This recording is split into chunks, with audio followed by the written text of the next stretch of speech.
प्यास लगी?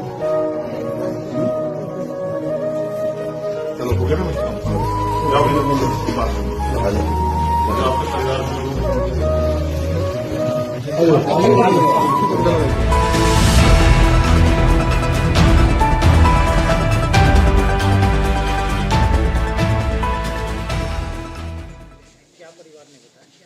देखिए, ये उत्तर प्रदेश है। यहाँ दावे तो बहुत हैं, सच्चाई क्या है वो आपके सामने। परिवार से बात हुई कैसे? मेरी परिवार से बात हुई, मेरी उस बिटिया से भी बात हुई। मैं उस बहादुर बिटिया की हिम्मत की दाद देता हूँ कि उसने इस अपमान के खिलाफ लड़ाई लड़ी।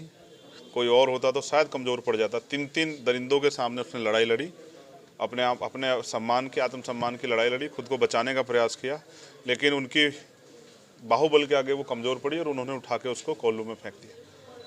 जब लोग इसको सुनेंगे तो उनको डर और दहशत का माहौल बनेगा कि उत्तर प्रदेश में तमाम तरह की कानून व्यवस्था की बात की। सच ये है कि मुजफ्फरनगर का एक परिवार जो बेरोजगारी के कारण, पढ़े लिखे बच्चे उनके परिवार में, अपने घर चलाने के लिए कोल्लू पे जाता है बागपत में, और कोल्लू मालिक 3 लोग उस बेटी को अकेला पाके उसके साथ अन्याय करने का प्रयास करते हैं। वो बहादुर बेटी अपनी लड़ाई लड़ती है आत्मसम्मान की, और जब उनके कब्जे में नहीं आती तो वो उसको उठा के जलते कोल्लू में फेंक देते हैं। वो 60% ज़्यादा जल गई है, लेकिन वो बहादुर बेटी है और वो न्याय चाहती है।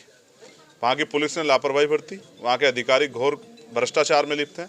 अदरवाइज बहन बेटी के सम्मान के मामले में ठोस कार्रवाई होनी चाहिए थी, और जो उसका भाई पीड़िता का रिपोर्ट लिखवाने का, उसको वापस आते उसको भी पकड़ के पीटा गया, उसकी जान को भी खतरा है।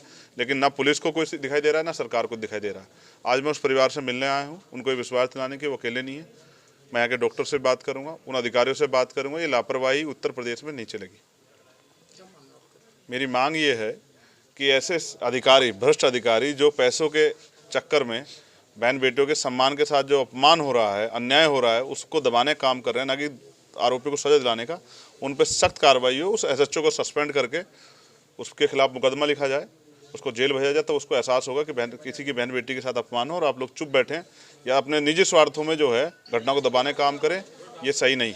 दूसरा, इस परिवार के बारे में सरकार और सरकार जुड़े लोग भी सोचें कि ये परिवार कैसे सर्वाइव करेगा। वो बेटी, उसकी क्या दोष है? वो तो अपने परिवार को पालने के लिए वहाँ गई थी, लेकिन आज उसके साथ ये जो घटना हुई है, ये उत्तर प्रदेश सरकार की लापरवाही और उनके सरकार में जो गुंडा राज चल रहा है उसकी वजह से हुई। तो सरकार को चाहिए कि उस परिवार की सुध ले और उस बेटी को अच्छे से अच्छा बेहतर इलाज करके उन आरोपियों को सजा दिलाने में मदद करे और इस परिवार का संरक्षण करे। और मुझे उम्मीद नहीं है कि जो मुख्यमंत्री दलित सम्मेलन की बात करते हैं, दलितों के हितों की बात करते हैं, दलित साथ भोजन करने की बात करते हैं, उनको इस बेटी की चीखें नहीं सुनाई दी। ये मुझे इस बात को लेकर महसूस होता है कि मुख्यमंत्री सिर्फ दलितों की वोट लेने के इस तरह की बातें हमारे चैनल के साथ जुड़ने के लिए सब्सक्राइब करें और बेल नोटिफिकेशन दबाना ना भूलें।